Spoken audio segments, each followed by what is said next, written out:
Market માસ્ટર્સમાં આપનું સ્વાગત છે. હું છું પ્રીતિ દલાલ અને માર્કેટ માસ્ટર્સમાં આજે આપણે વાતચીત કરીશું ASK હેજ સોલ્યુશન્સના CEO વૈભવ સંઘવી સાથે. વૈભવભાઈ, ઘણું સ્વાગત છે આપનું CNBC બજારમાં. અને તમે એવા મોમેન્ટે આવ્યા છો કે જ્યારે માર્કેટ પાર્ટી કરી રહ્યું છે, માર્કેટના ઇન્વેસ્ટર્સ પાર્ટી કરી રહ્યા છે અને સેક્ટર્સ બધા પાર્ટી મૂડમાં છે. કઈ રીતના તમે જુઓ છો આ જે અમેરિકાથી જે સ્ટેટમેન્ટ આવ્યું છે એના પછી માર્કેટ કે અલગ જ મૂડમાં આવી ગયા છે? કેવો તમને હવે આગળ જતા ટ્રેન્ડ લાગે? સાચી વાત કહી પ્રીતિ તમે કે આઈ થિંક માર્કેટનું ફર્ધર એક મોમેન્ટમ મળ્યું છે, કારણ કે આપણે ફેડમાં થોડું પીવટ જોયું છે અને આ એવી સિનારીઓમાં પહોંચી ગયા છે કે ફ્રોમ હિયર ઓનવર્ડ્સ તે કહે છે કે અહીંયાથી રેટ્સ વધશે નહીં અને એટ ધ સેમ ટાઈમ કે નેક્સ્ટ વર્ષમાં 75 બેઝિસ પોઈન્ટ્સનું રેટ કટની સંભાવના પણ છે.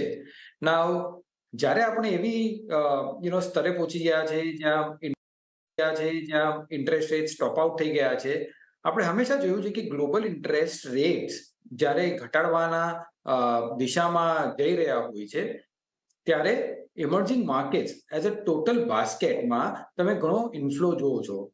હવે આપણે લાસ્ટ 2 થી 3 વર્ષના અંદર આપણે એવો કોઈ મોટો FPI ફ્લો ઇન્ડિયામાં જોયો નહોતો. ઇનફેક્ટ થોડુંક રિડેમ્પશન જ થયું હતું. તો મને લાગે છે કે જેમ રેટ્સ ફરી રહ્યા છે, અહીંયાથી ઇમર્જિંગ માર્કેટમાં ફ્લો સારો રહેશે. ત્યાં એના હિસાબથી India being 16% of weight of emerging market basket, એમાં સારો એવો ફ્લો આકર્ષિત થશે. નાવ નેક્સ્ટ 1 year to 2 yearsમાં ઓન એન ઓવરઓલ બેઝિસ તમે સારા એવા ડોલર્સ પણ તમે ઇન્ફ્યુઝન જોશો, ઇન એડિશન ટુ જે ડોમેસ્ટિક લિક્વિડિટી છે. તો દેટ ઇઝ અ પોસિબિલિટી કે વેલ્યુએશન્સ જે હમણાં થોડા એક્સપેન્સિવ લાગે છે, એ એક્સપેન્સિવ વેલ્યુએશન્સ થોડા બની રહેશે. એબ્સોલ્યુટલી. પણ વૈભવભાઈ, એક પોઝિટિવ સ્ટેટમેન્ટ આવ્યું છે, પણ વી નો કે ફેડ થોડું ચેન્જ પણ કરી નાખતું હોય છે એમના જે આપણે જોયું છે પાસ્ટમાં. જે રીતના પણ ત્યાં અત્યારના આપણે જોઈ રહ્યા છીએ કે એક ડોલર યીલ્ડમાં ઓછો એક સારું એવું મેલો ડાઉન થયું છે. શું લાગે ત્યાં જે ડેફિસિટ છે જો કે વધી રહી છે, શું તમે આગળ જતાં ત્યાં કોઈ પ્રોબ્લેમ જોઈ રહ્યા છો કે એક ત્યાં એક વધારે પુશ થાય રેટ કટ? બિકોઝ એમને 3 રેટ કટ્સ 0.25ના તો કહી દીધા છે, પણ સબસિક્વન્ટલી આપણે જે રાહ જોઈ રહ્યા છીએ કે RBI આપણા રેટ્સ ક્યારે ઓછા કરવા માંડે. તો બંનેનું કઈ રીતના તમે એક કોમ્બિનેશન જોઈ રહ્યા છો, કઈ રીતના ઇફેક્ટ કરી શકે છે રાધર? જે હિસાબથી જે ગાઈડન્સ આપી છે, જે હિસાબથી મોનેટરી ટોન ચેન્જ થયો છે, અમને લાગે છે કે જે ગ્રોથ નંબર્સ છે એ નેક્સ્ટ 1 quarter થી 2 quarterમાં યુએસમાં સારા એવા પ્રેશરમાં રહેશે. એક વખત એ નંબર્સ જ્યારે આવશે in terms of the pressure on the growth, ત્યારે અમને લાગે છે કે એ લોકો એક્ટ કરવાનું ચાલુ કરશે in terms of decreasing the rates. હવે એનું એન્ટિસિપેશન કરીને આપણે અહીંયા શું જોઈ શકીએ છીએ રેટ્સમાં? મારા હિસાબથી અહીંયા MPCનું મેન્ડેટ છે 4 થી 6% ઇન્ફ્લેશનનું બેન્ડમાં. હવે 4%ની આસપાસ અગર ઇન્ફ્લેશન આવી રહ્યું છે, એસ્પેશિયલી ઓન ધ CPI, તો મને નથી લાગતું કે દેર ઇઝ એની રીઝન જ્યાં RBI ઇન્ટરેસ્ટ રેટ્સને એલિવેટેડ રાખશે. મારું માનવું એમ છે કે અહીંયાથી RBI પોસિબલી ફેડ કરતા પહેલા થોડુંક ઇન્ટરેસ્ટ રેટ ઘટાડવાની એક પહેલ કરી શકે છે. Whether it happens in February or any other time, but on an overall basis આપણે એક ડાયરેક્શન નિશ્ચિત છે કે અહીંયાથી ઇન્ટરેસ્ટ રેટ્સ ઉપર નહીં જાય, અહીંયાથી ઇન્ટરેસ્ટ રેટ્સ મારા હિસાબથી નીચે જ આવવા જોઈએ. It's just a matter of 1 or 2 months here and there. જી એબ્સોલ્યુટલી. તો એક તો હવે ચિંતા દૂર થઈ ગઈ છે માર્કેટની કે હવે ઇન્ટરેસ્ટ રેટ્સ ઉપર નહીં જાય. સાથે આપણે ઇલેક્શન્સ પણ આવી રહ્યા છે, આપણા જનરલ ઇલેક્શન્સ જે મેથી જૂનમાં આવશે, એટલે એના પર પણ એક ધ્યાન રાખતા રહ્યા છે આપણે, અને માર્કેટ્સ પણ ધ્યાન રાખી રહ્યું છે. પણ તો એક બીજો જે આસ્પેક્ટ છે એ છે જે FIIsની ઇનવર્ડ એન્ટ્રી. આપણે જોઈ રહ્યા છીએ કે હવે સતત અહીંયા આપણે ઇનવર્ડ એન્ટ્રી થઈ રહી છે અને એક બલ્કમાં આપણે જોઈ રહ્યા છીએ. કઈ રીતના તમે જુઓ છો આ એક કન્ટિન્યુએશન તમે જોઈ રહ્યા છો આગળ જતાં પણ, અને કયા કયા એવા આસ્પેક્ટ્સ બની શકે કે એ લોકો એમનો રસ્તો ચેન્જ કરે? મેઇન અગર તમે રસ્તો જોશો કે ત્યાં એ લોકોનું ક્યાંક એ લોકોનું સ્ટેન્સ ક્યાં ચેન્જ થઈ શકે છે, I think unless and until અહીંયાથી પાછા ઇન્ટરેસ્ટ રેટ્સ ઉપર જાય, there is a problem in the global economy અને રિસ્ક ઓફ સેન્ટિમેન્ટ જનરલી આવે છે, તો તમે ટેમ્પરરી પીરિયડ માટે તમે એ ચેન્જ જોઈ શકો છો એ સ્ટેન્સમાં. પણ આનો ઓવરઓલ બેઝિસ, તમે સેક્યુલર બેઝિસની વાત કરો કે થોડા લોંગર ટર્મ બેઝિસની વાત કરો, જ્યારે આપણે top out towards high end of the interest રેટ્સમાં અમે બેઠા છે, ત્યાંથી આપણે જોઈ શકીએ છીએ કે ઇન્ટરેસ્ટ રેટ્સ નીચે આવશે, તો મને લાગે છે કે એફપીઆઈનો ફ્લો આપણામાં પોઝિટિવ જ રહેવો જોઈએ. એનું બીજું એક મુખ્ય એવું છે સેકન્ડ ડિગ્રી એનાલિસિસ એ હશે કે જ્યારે એફપીઆઈના પૈસા આવે છે તો મુખ્યતઃ એ લોકો ફર્સ્ટ લાર્જ કેપ્સમાં પૈસા નાખશે as compare to the mid cap and the small cap. જે લાર્જ કેપ અત્યારે સુધી આપણે એમ જોયું છે કે એનું અંડર પરફોર્મન્સ રહ્યું છે as compare to mid cap અને small cap for some time. મને લાગે છે કે એ બ્રિજ થવાનો ટાઈમ હવે આવી ચૂક્યો છે. આપણે દિવાળીના શોમાં પણ વાત કરી હતી કે નેક્સ્ટ 1 year to 1.5 year માટે મને લાર્જ કેપ બેટર લાગે છે as compare to the mid cap and the small cap segment, જ્યાં વેલ્યુએશન્સ સારા એવા ફ્રોથી છે. સો ફોકસ કરવું જોઈએ લાર્જ કેપમાં, જ્યાં એફપીઆઈ નો ફ્લો આવવાનો છે. સો યસ, આઈ રિમેમ્બર કે તમે કહ્યું હતું. તો હવે લાર્જ કેપમાં તમે કયા એરિયાઝ પર હવે ફોકસ કરવું જોઈએ? કારણ કે અત્યારના થોડા મે બી વેલ્યુએશન વાઇઝ જે રીતના આપણા માર્કેટ્સ વધ્યા છે, થોડુંક એક હાયર વેલ્યુએશન છે કે અત્યારના એક કરેક્ટ સમય છે, ને ઇફ યસ, કયા પોકેટ્સમાં કરેક્ટ સમય છે એન્ટ્રી કરવાનો? આઈ થિંક જ્યારે વેલ્યુએશન અને ઓવરઓલ લાર્જ કેપ બાસ્કેટની વાત કરીએ તો સ્ટીલ એવરેજથી સ્લાઇટલી પ્રીમિયમ પર છે. એવું નથી કે they have become massively expensive. However જ્યારે તમે મેઇન લાર્જ કેપ બાસ્કેટના અંદર જોશો તો આઈ થિંક પ્રાઇવેટ બેંક્સ એક એવો પોકેટ છે જ્યાં અમને હજુ લાગે છે કે અહીંયાથી બેટર ઇન્વેસ્ટમેન્ટ ઓપોર્ચ્યુનિટી છે, at least for the next 2 to 3 years. At the same time અમને ઇન્ડસ્ટ્રીયલ્સ એઝ અ સેગમેન્ટ અમને લાગે કે અગર થોડું કરેક્શન થાય તો દેટ ઇઝ અ પોકેટ હજુ જોઈ શકાય છે. અને બી લાસ્ટલી કે રૂરલ ફોકસ્ડ સ્ટોરીઝ પણ એક ધ્યાન રાખી શકાય છે, કારણ કે હંમેશા આપણે જોયું છે કે ઇલેક્શનના 6 મહિના પહેલા રૂરલ સેક્ટરમાં સારી એવી ગતિવિધિઓ જનરલી આપણે જોઈએ છીએ. તો અમને લાગે છે કે જે રૂરલ સેક્ટર અત્યાર સુધી લાસ્ટ 2 વર્ષમાં થોડું વીક પડ્યું હતું, અહીંયાથી થોડી રિકવરીની સંભાવના છે. તો એ એક સેક્ટર છે જે તમે જોઈ શકો છો, apart from the renewable sector જે મલ્ટી ડેકેડ ઓપોર્ચ્યુનિટી આપણી સામે છે. તો આ બધા સેક્ટર્સ અમને પસંદ છે, અને અવોઇડ કરશું ખાસ કરીને જે પણ ગ્લોબલી એક્સપોઝડ સેક્ટર્સ હોય એને અમે અવોઇડ કરશું. ઓકે, તો globally sectors, globally focus sectors હમણાં આપણે અવોઇડ કરીશું, ને એ આપણે પહેલેથી જ કહેતા આવ્યા છે કે ડોમેસ્ટિકલી ફોકસ્ડ સેક્ટર્સમાં આપણે ધ્યાન રાખવાનું છે, કે જે રીતે અહીંયા ડિમાન્ડ જે છે. પણ તમને લાગે છે કે વૈભવભાઈ કે ડિમાન્ડ પરસે, કારણ કે લિક્વિડિટી પરસે આપણને ચિંતા નથી, ડિમાન્ડ પરસે આગળ જતાં તમે કોઈ પણ ચિંતા આપણે અત્યારના કરવી જોઈએ? અને તમે કહ્યું કે રૂરલ તરફથી હવે એક સ્પાર્ક દેખાય રહ્યો છે. કયા એવા પોઈન્ટ્સ તમે જોઈ રહ્યા છો કે હવે રૂરલમાંથી પણ આપણે એક ડિમાન્ડ આવતા જોઈશું? બીકોઝ એ ઘણી જ જરૂરી છે અત્યારના. ઓફકોર્સ આઈ થિંક જે હિસાબથી આપણી economy on overall basis improve થઈ રહી છે, જે હિસાબથી લાસ્ટ 2 કે 3 મોન્સૂન સારા છે, એગ્રીકલ્ચર પ્રોડક્શન સારું છે, અમે જોઈ રહ્યા છીએ કે ઓન ગ્રાઉન્ડ આઈ થિંક જે ડિમાન્ડમાં ચેન્જ થઈ રહ્યું છે, એટલીસ્ટ ઓન ધ લોઅર ડિનોમિનેટેડ આઇટમ્સમાં એ દેખાઈ રહી છે. સેકન્ડ એક ઇન્ડિકેશન બીજું છે કે જ્યાં આપણે ટુ વ્હીલર્સ વાત કરીએ તો ટુ વ્હીલર્સ આપણે લાસ્ટ 6 મહિનામાં હેવ પરફોર્મડ મચ બેટર, અને month on month sales numbers પણ એમના સારા છે. અને ટુ વ્હીલર્સની જ્યારે વાત કરીએ તો ટુ વ્હીલર્સમાં પણ જે એન્ટ્રી લેવલ મોટરસાયકલ્સ જે કહીએ આપણે, એમાં સારી એવી એક્શન થઈ રહી છે, વિચ ઇઝ એન ઇન્ડિકેશન કે એક કે રૂરલમાં થોડી રિકવરી છે, અને 2 કે લોઅર પ્રાઇસ પોઈન્ટ્સમાં પણ એ થોડી એક્શન ચાલુ થયું છે. નાવ જેમ જેમ ઇલેક્શન પાસે આવશે, જેમ જેમ મની ફ્લો ઇન્ક્રીઝ થશે, જેમ જેમ સપોર્ટ ઇન્ક્રીઝ થશે રૂરલ સાઇડમાં, એમ કરતા તમે થોડુંક વેલ્યુ એડ જોશો in terms of rural consumption. પણ આઈ થિંક એની માટે ડેટાની રાહ જોવી જોઈએ, બટ એટલીસ્ટ અમને એમ કહી શકીએ છીએ કે થોડી એક્શન કે થોડુંક પોઝિટિવિટી અમને દેખાઈ રહ્યું છે. એબ્સોલ્યુટલી આપણે ટુ વ્હીલર્સના જે નંબર્સ આવતા જોયા લાસ્ટ મંથમાં થી એક સ્પાર્ક શરૂ થતો આપણે ત્યાં જોઈ રહ્યા છે. પણ તમે એક રિન્યુએબલ એનર્જીની વાત કરી અને આ રિન્યુએબલ પાવર સેક્ટરની વાત કરી. અહીંયા એકદમ બઝિંગ છે અને આપણે મલ્ટી યર હવે ફોલ્ડ અહીંયા જોઈ શકીએ છીએ આગળ જતાં, અને ઘણું બધું ઇન્વેસ્ટમેન્ટ થઈ રહ્યું છે, ઘણું બધું કામકાજ થઈ રહ્યું છે. મે બી ભારત અહીંયા પણ એક આગળ જતાં આગળ વર્ષોમાં હબ બની શકે છે. અહીંયા કઈ રીતનું ઇન્વેસ્ટમેન્ટ તમે, કારણ કે અહીંયા થોડું આપણે લોંગ ટાઈમ ઇન્વેસ્ટેડ રહેવું પડશે, લોંગર દેન લોંગ ટાઈમ ઇન્વેસ્ટેડ રહેવું પડશે.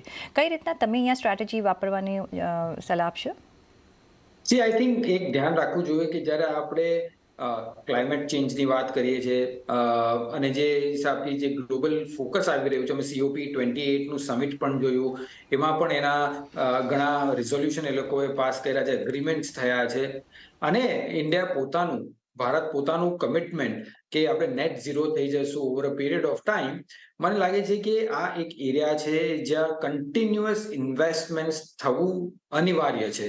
અને જ્યારે ઇન્વેસ્ટમેન્ટ થશે તો આપણે ખાલી આઈડેન્ટિફાઈ કરવાનું છે કે કયા પોકેટમાં આપણું રિટર્ન ઇક્વિટીના હિસાબથી કે રિટર્ન ઓન કેપિટલ એમ્પ્લોયડના હિસાબથી એક ઇન્વેસ્ટરને ક્યાં આપણે સેક્ટર જોવું જોઈએ, કઈ કંપનીઝમાં એની એફિશિયન્સી તમને વધારે દેખાઈ રહી છે, એ હિસાબે થોડુંક રિસર્ચ કરીને લોંગ ટર્મ માટે રાખવું પડશે. હા, ઓફકોર્સ તમે જેમ કહ્યું કાફી બઝિંગ સેક્ટર છે, તમે વેલ્યુએશન્સ પણ જોવા જશો તો થોડા એક્સપેન્સિવ છે, પણ જ્યારે ઓપોર્ચ્યુનિટી જ્યારે 20 વર્ષ 30 વર્ષની છે ત્યારે થોડુંક એક્સપેન્સિવ વેલ્યુએશન જેમાં પણ પ્રોબ્લેમ નથી, ટિલ ધ ટાઈમ કે આપણે ખાતરી છે કે આ લોંગર ટર્મ સસ્ટેનેબલ ઓપોર્ચ્યુનિટી છે. સારી ચીજો માટે વી always pay a good price અને હાઈ પ્રાઇસ પર, કારણ કે એમાં આપણને હાયર આગળ જતાં બેનિફિટ્સ પણ મળી શકે છે. સની આઈટીમાં આપણે અત્યારના ઘણા વખત પછી એક સ્પાર્ક હવે જોઈ રહ્યા છે અત્યારના જે FOMCનું જે આઉટકમ આવ્યું ત્યારબાદ, અને હમણાં જોઈએ તો 21 મહિનાના ઉપલા સ્તર પર IT ઇન્ડેક્સ ચાલી રહ્યો છે આજના દિવસે જોઈએ તો. કઈ રીતના તમે જોઈ રહ્યા છો કે હવે અહીંયાથી આપણે જે આઈટીને આપણે થોડો વખત રાખ્યું હતું બાજુ પર કે અહીંયા આપણે થોડું કદાચ સ્લો ડાઉન જોઈ શકીએ છીએ કે વેટ એન્ડ વોચનો એક સિનારિયો આપ્યો હતો. હવે શું તમે અહીંયાથી ઇન્વેસ્ટમેન્ટ સ્ટ્રેટેજી કોઈ ચેન્જ કરવાની કે શું કઈ રીતના કરવું જોઈએ અહીંયા? તમે જ્યારે આઈટી સેક્ટર જોજો અને જ્યારે એનું આપણે ઇવેલ્યુએશન કરીએ છીએ તો આઈ થિંક હું એનું ઇવેલ્યુએશન બે સેગમેન્ટમાં ડિવાઈડ કરીશ. One is your fundamental factors અને બીજું છે ટેકનિકલ ફેક્ટર્સ. અને પેલા ટેકનિકલ ફેક્ટર્સ પર વાત કરીએ કે ટેકનિકલ ફેક્ટર્સમાં અગર તમે જોશો કે જ્યારે ઇન્ટરેસ્ટ રેટ્સ ટોપ આઉટની જ્યારે વાત થઈ ત્યારે એક નેચરલ આપણે કન્ક્લુઝન કાઢીએ છીએ કે lower interest rates is better for IT. So એના લીધે what has happened is basically જે આપણે initial round of short covering કહીએ આપણે કે લાસ્ટ 2 દિવસમાં કે 3 દિવસમાં જે જોયું ત્યારે ખાસું મોમેન્ટમ આઈટી સેક્ટરમાં આવ્યું છે અને એ મેજરલી તમારો શોર્ટ કવરિંગના હિસાબ છે, અને દેટ ઇઝ વાય આઈ સે ઇટ ઇઝ અ ટેકનિકલ અને ટેક્ટિકલ ફેક્ટર. જ્યારે ફંડામેન્ટલ ફેક્ટરની વાત કરીએ તો કંપનીનું પરફોર્મન્સ જોઈએ, ઓવરઓલ ઇન્ડસ્ટ્રીની ઓપોર્ચ્યુનિટી જોઈએ, સાઇઝ જોઈએ, એમાં બિઝનેસ ઓન એન ઓવરઓલ કેવી રીતે લાગી રહ્યું છે એ પણ જોઈશું. અને એ હિસાબથી અગર અમે જોઈશું તો એક મને ક્લિયર દેખાય છે કે જ્યારે ગ્લોબલ ગ્રોથ વીકન થતો હોય છે ત્યારે ડિસ્ક્રેશનરી સ્પેન્ડ્સ ઓન આઈટી એ હંમેશા પ્રેશરમાં રહે છે. તો જ્યાં તમારું શોર્ટર ટર્મ અપવર્ડ કરેક્શન થયું છે, પણ હું એનાથી એક્સાઇટેડ નહીં થાવ, કારણ કે અંડરલાઈન બિઝનેસીસ જે છે તે એટલું ઇમ્પ્રુવમેન્ટની એવા સંકેત નથી આપી રહ્યું at this point in time. અને લાસ્ટલી કે અગર મીડિયમ ટર્મ વ્યૂ જોવા જશો તો લોંગ ટર્મ વ્યૂ જોવા જશો આઈટી સેક્ટરમાં, આઈ એમ વેરી ઈગરલી વેઇટિંગ. હું બહુ આતુરતાથી રાહ જોઈ રહ્યો છું કે જનરેટિવ આર્ટિફિશિયલ ઇન્ટેલિજન્સ એનું કેટલું ઇમ્પેક્ટ બિઝનેસ મોડલ્સ પર પડશે, એની એફિશિયન્સીસ કેટલી ક્રિએટ થશે, એનું બિલેબલ આવર્સ કેટલું રહેશે. તો આ બધું આંકલન એક વખત થોડા ક્વાર્ટર્સ જાય, એનું એડેપ્ટેશન કેવી રીતે થાય છે, એનું નતીજાઓ કેવી રીતે આવે છે, એ બધું એનાલિસિસ કરીને પછી આપણે જોઈશું કે આ સેક્ટરમાં આગળ કઈ રીતે વધવું. અને આર્ટિફિશિયલ ઇન્ટેલિજન્સ એક સેપરેટ એરિયા છે which we can talk about so much, કારણ કે એક બધા હવે એના તરફ આગળ વધી રહ્યા છે, પણ આઈટી માટે અત્યારના થોડું આપણે વેટ એન્ડ વોચ હજુ પણ ચાલુ રાખવાનો જ સિનારીઓ રહેશે, એ સ્ટ્રેટેજી રહેશે. મારે અત્યારના એક બ્રેક લઈ લેવો પડશે વૈભવભાઈ, તો હું એક બ્રેક લઈને પાછી ફરીશ અને આ ચર્ચાને આપણે ચાલુ રાખીશું. અમારી સાથે જોડાયેલા રહેજો.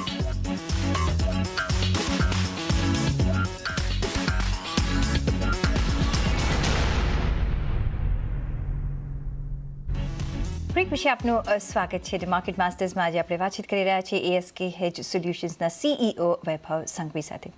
વૈભવભાઈ, અત્યારના જો આપણે ભારતની માર્કેટ્સ જોઈએ, ભારતની ઇકોનોમી જોઈએ, એક મેજર ચેન્જ થ્રુ જઈ રહી છે, અને જો ઇકોનોમી વાઇઝ જોઈએ એક મેજર રિવોલ્યુશનરી ચેન્જીસ જોઈ રહ્યા છે. We are going to next level, અને વી કેન સી દેટ, કારણ કે જે રીતે આજુબાજુ આપણે કામ થતું જોઈ રહ્યા છે, એ જોતાં તમને શું લાગે છે કે જે એરિયાઝ છે એમાં ઘણા બધા સેક્ટર્સ અત્યારના એટ પ્લે છે, ને એટલે જ આપણે બધામાં એક તેજી જોઈ રહ્યા છીએ. તમે ઓફકોર્સ નામ તમે કહ્યું કે private banks, industry, rural focus રહેશે, પણ બીજા બધા પર સ્મોલર જે ઝોન્સ છે એ પણ એટ પ્લે છે. કઈ રીતના તમે એક બીજા એરિયાઝ જોઈ રહ્યા છો કે જ્યાં અત્યારના નિવેશ કરવું જોઈએ કે આગલા દિવસોમાં આપણને ઓપોર્ચ્યુનિટીઝ મળી શકે છે?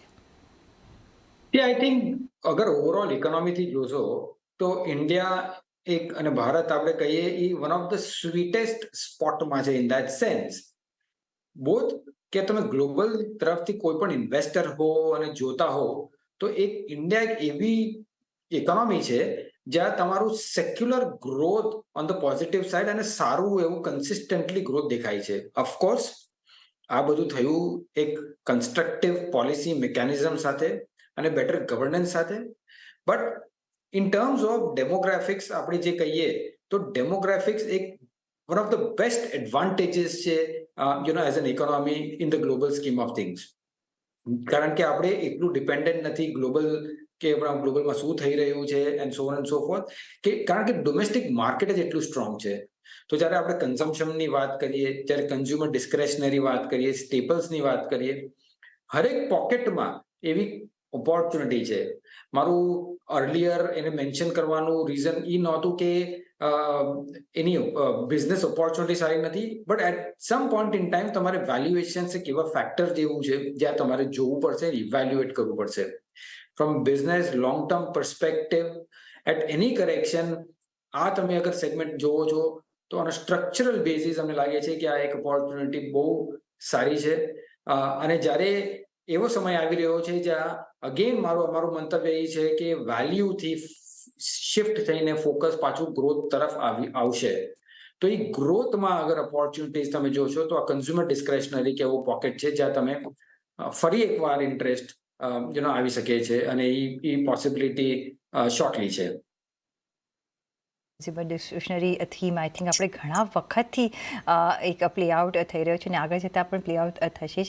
સર, બીજા જે સેક્ટર્સ જે આપણે મેન્શન કરવા જ જોઈએ એ છે ફાર્મા સેક્ટર, જ્યાં આપણે એક મુવમેન્ટ જોઈ રહ્યા છીએ. સાથે PSE સેક્ટર્સ જે ઘણા વખતથી આપણે જોયું હતું કે ખાલી ઇલેક્શન્સ આવતા હોય ત્યારે ચાલે, પણ હવે એવું નથી રહ્યું. ત્યાં પણ એક સિનારીઓ બદલાઈ રહ્યો છે. ડાયવર્સમેન્ટ્સ આપણે જોઈ રહ્યા છીએ. બીજી બાજુ જોઈએ તો ઓફકોર્સ હવે પ્રાઇવેટ કેપેક્સ પણ વધતું આપણને દેખાઈ રહ્યું છે. તો એ સંજોગોમાં તમે આ ત્રણેય વસ્તુ જોઈને ફાર્મા પર તમારો પહેલાં તો શું વ્યૂ બનતો દેખાઈ રહ્યો છે? એ તો I think one important variable, અને લાસ્ટ 2 ક્વાર્ટર્સના પરિણામો પણ પ્રીટી ડિસન્ટ આવ્યા છે. વન ઇમ્પોર્ટન્ટ પેરામીટર છે કે યુએસમાં તમે જેનેરિકનું પ્રાઇઝિંગ કરો એ ઘણું સ્ટેબલ છે, અને in fact as compare to the history એના લીધે બધી કંપનીઓને સારો એવો કાઇન્ડ ઓફ પ્રોફિટ થઈ રહ્યો છે. On an opportunity basis pharma એક સેક્યુલર સ્ટોરી છે, સ્ટડી ગ્રોથ રેટ્સ છે, પણ હરેક કંપની તમે જોશો તો એનું બોટમ અપ બેઝિસ પરથી એનું મૂલ્યાંકન કરવું પડશે, કારણ કે હરેક કંપનીના પ્લાન્ટ્સ કેટલા FDA ક્લિયર છે, કેટલી પાઇપલાઇન છે હરેક પ્લાન્ટમાં, હરેક કંપનીમાં, એના ઉપર એનો ગ્રોથ પ્રોસ્પેક્ટ્સ નિર્ભર થશે. અને જેનું ગ્રોથ પ્રોસ્પેક્ટ સારું હશે એટ અ રીઝનેબલ વેલ્યુએશન, એ પોકેટ તમે ફાર્મામાં જોઈ શકશો. અને that is why we always say કે ફાર્મા એક એવું સેક્ટર છે જે ઘણું બોટમ અપ સેક્ટર છે rather than a top down sector. So એ થયું ફ્રોમ અ ફાર્મા પર્સપેક્ટિવ. જ્યારે તમે વાત કરી પીએસસી પબ્લિક સેક્ટર એન્ટરપ્રાઇઝીસ માટે, આપણે લાસ્ટ 2 વર્ષમાં અગર જોશું તો વેલ્યુ એઝ અ સેગમેન્ટ ઉપર સારો એવો ફોકસ થયો છે. અને જ્યારે value as a segment focus થાય છે ત્યારે પીએસયુ આખું એક બાસ્કેટમાં એ ફિટ કેસ છે એમાં બેસવા માટે, કારણ કે એના વેલ્યુએશન સ્ટીપ હતા, ઘણી વેલ્યુ હતી બધી કંપનીઝમાં. પણ જ્યારે એવું માર્કેટની કન્ડિશન હું જોઉં છું આગળ નેક્સ્ટ 3 વર્ષ માટે, અમારા મંતવ્યના હિસાબથી જ્યારે ઇન્ટરેસ્ટ રેટ ઘટાડવાની શરૂઆત થાય છે ત્યારે વેલ્યુ જનરલી શિફ્ટ થાય છે growth as a focus as a સબસેક્ટરમાં. જ્યારે ગ્રોથની વાત કરીએ તો અમને પીએસસી કરતાં ઘણી બેટર અધર ઓપોર્ચ્યુનિટીઝ લાગે છે in terms of their investments. એવું નથી કે પબ્લિક એન્ટરપ્રાઇઝીસમાં ઇન્ટરેસ્ટ નહીં રહે, પણ ફ્રોમ આવર પર્સપેક્ટિવમાં અમે હંમેશા ઓપોર્ચ્યુનિટી કોસ્ટ જોઈએ છે, તો અમારા ઓપોર્ચ્યુનિટી કોસ્ટ બેસિસ બીજા અમારા ઇન્ટરેસ્ટ રહેશે. એબ્સોલ્યુટલી. તો અહીંયા આપણે ઘણા બધા પાર્ટ્સ છે, ઘણા બધા એવન્યુઝ છે કે આપણે નિવેશ કરી શકીએ છીએ. પણ એક કયા વેલ્યુએશનમાં એન્ટર થઈએ છીએ એ પણ જોવાનું છે. પણ હવે એક વેલ્યુએશન તો છે જ, પણ હવે ગ્રોથ પર આઈ થિંક વધારે એક નજરિયો આપણો શિફ્ટ થતો દેખાઈ રહ્યો છે. પણ ઓન દેટ નોટ, ભાઈ ઘણો આભાર તમારો અમારી સાથે જોડાવા બદલ, અને એઝ યુઝ્યુઅલ આપના વેલ્યુબલ વ્યૂઝ અમારી સાથે શેર કરવા બદલ. અને સાથે જ અહીંયા બસ અત્યારના આટલું જ. તમે જોડાયેલા રહેજો CNBC ગુજરાત સાથે. નમસ્કાર.